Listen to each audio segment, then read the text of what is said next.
Mulheres na Música.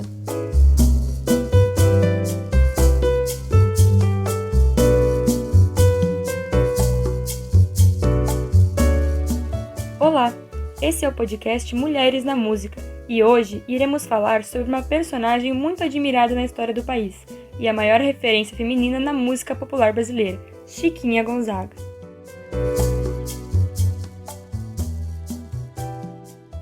Francisca Edviges Neves Gonzaga nasceu em 17 de outubro de 1847, no Rio de Janeiro. Seu pai era militar e sua mãe, filha de escrava. Foi educada para os ofícios do lar. O professor Cônego Trindade lhe ensinou a leitura, a escrita, o cálculo, o catecismo e idiomas. O pai cuidou também da educação musical da filha, que ficou a cargo do maestro Lobo, e assim a menina iniciou os estudos no piano. Aos 16 anos, Francisca foi obrigada a se casar com o empresário Jacinto Ribeiro do Amaral. A união durou 2 anos e o casal teve 3 filhos. Ao se separar de Jacinto, ela vai viver com o engenheiro João Batista de Carvalho, pelo qual foi traída. Ela decidiu então abandonar o marido e levou consigo apenas o filho mais velho, João Gualberto. A filha Maria ficou sob a guarda do coronel Basileu e o filho menor, Hilário, sob a responsabilidade do pai, Jacinto.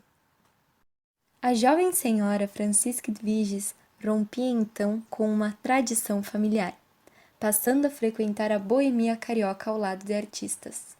O domínio público que Chiquinha aspirava era a rua, os saraus onde a sua musicalidade pudesse fluir, ao contrário do que estaria fadada a ser caso não abandonasse a vida familiar. Uma pianista do lar. Chiquinha passou a viver da música e começou a dar aulas de piano, tocar em bares e frequentar as rodas de choro. Ela foi muito bem-vinda entre os artistas. Uma prova disso é a polca chamada Querida por Todos, que o flautista Antônio Calado dedicou a ela. Nessa época, ela surge com 2 grandes compositores, Ernesto Nazaré e Anacleto de Medeiros, que juntos formaram o trio mais importante de autores da música brasileira no final do século XIX e início do século XX. A partir do ano de 1877, passou a fazer da música sua profissão, uma condição inédita para a figura feminina no Brasil. Sua primeira composição de sucesso foi a música Atraente. Mas ao passo que Chiquinha começa a fazer sucesso, ela também sofre inúmeros preconceitos por causa da sua maneira de viver e irreverências. A artista começou a receber cartas anônimas com ameaças à sua integridade física. Era criticada por criar seu filho sozinha e até a própria família deu um exemplo de condenação pública, mandando queimar as partituras da compositora. Nem em seu leito de morte o seu pai quis recebê-la, pois negava a relação familiar com Chiquinha. No final do século XIX, surge o teatro musicado no Brasil. Em 1883, Chiquinha recebeu um convite para musicar uma peça de teatro, chamada Viagem ao Parnaso. Com o projeto em mãos, aprovado pelo autor Arthur Azevedo, sua peça é rejeitada pelo empresário da companhia, justificando que ela não poderia musicar uma peça de teatro, pois era muito atrevimento para uma mulher. Ele a disse que aceitaria, contanto que ela utilizasse um pseudônimo masculino, e ao ouvir isso, Chiquinha pegou os papéis e foi embora. 2 anos depois, ela inaugura um fato inédito, uma mulher musicando uma peça de teatro com as suas próprias composições. A peça A Corte na Roça se torna um sucesso e Chiquinha passa a ser aclamada pela crítica e requisitada pelos principais autores teatrais. Alguns meses após o sucesso de A Corte na Roça, estreia sua segunda peça, A Filha do Guedes, com uma das maiores companhias da época. E então, ao abrir-se as cortinas, está a banda da Polícia Militar, que junto com a orquestra inicia a introdução sob a regência de Chiquinha Gonzaga. Sem mesmo o povo ou a imprensa conhecerem o termo feminino para designar o cargo de maestro, Chiquinha, já consagrada como compositora e instrumentista, se torna a primeira maestrina brasileira. Chiquinha também lutou em prol de causas sociais, como a abolição da escravidão, por exemplo. Com a venda de porta em porta de suas partituras, alforriou um escravo músico, condenando o atraso social da época. Além disso, se envolveu em revoltas na cidade e resistia pelo fim da monarquia.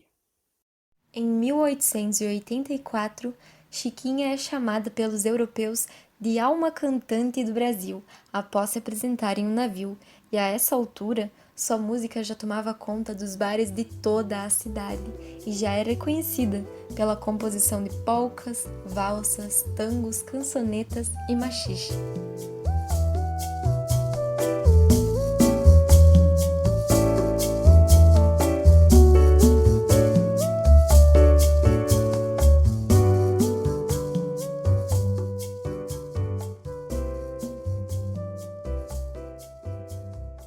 No Carnaval de 1899, inspirada pelos ensaios da escola de samba Rosa de Ouro, ela escreveu uma marcha no andamento do cordão, e com a palavra de ordem dos cordões, cria a primeira marchinha de carnaval, chamada O Abre Alas.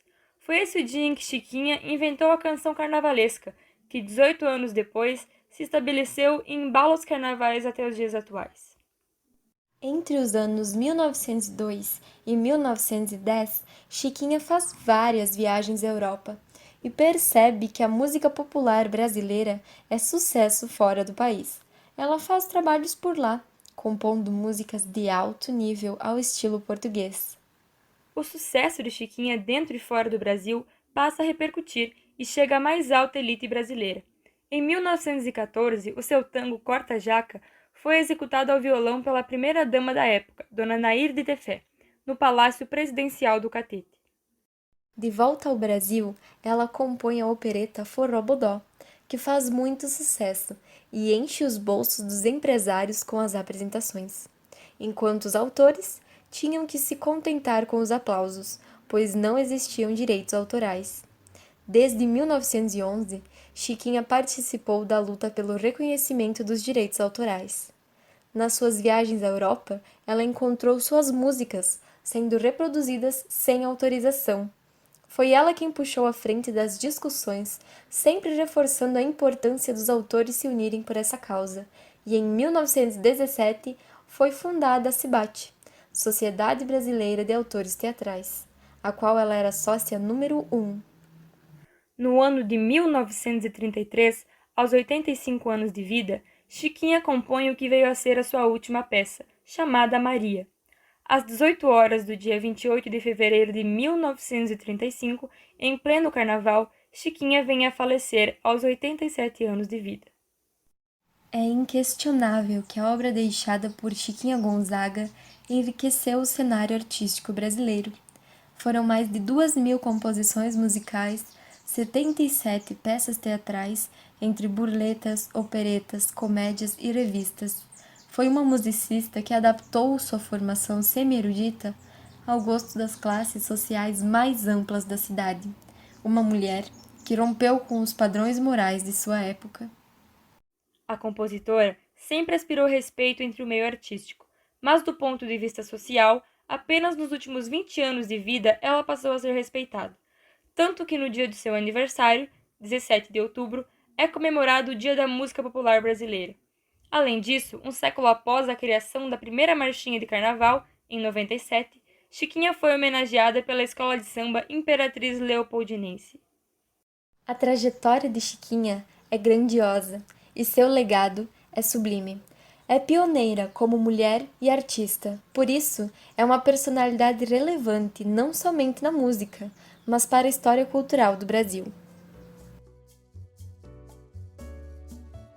Esse foi o episódio Chiquinha Gonzaga da série Mulheres na Música, baseado na biografia feita por Edinha Diniz, no artigo de Maristela da Rocha e no documentário A Maestrina Chiquinha Gonzaga, da série 500 anos de História do Brasil, com direção-geral de Guilherme Fontes. Esse podcast é uma produção do Núcleo de Música do IFRS Campus Sertão. A pesquisa, roteirização e locução feitas por Júlia Grando e Vivian Franklin. Edição de áudio por Vivian Franklin.